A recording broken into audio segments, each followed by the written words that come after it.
विरचित राखण भल कौन दुल्हा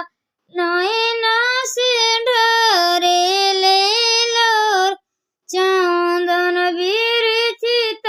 राखण भल कौन दुल्हा नयन से ढरेले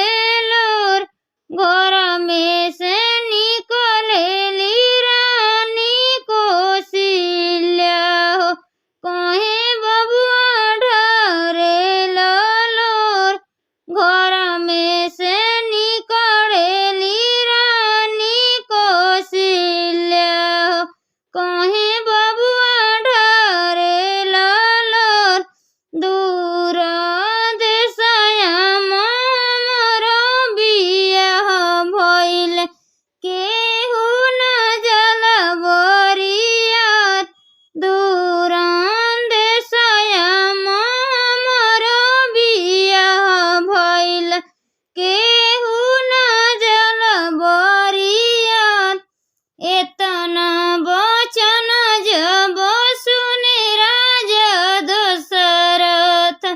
हमहु चलब बरियात एतना वचन जब सुने राजा दशरथ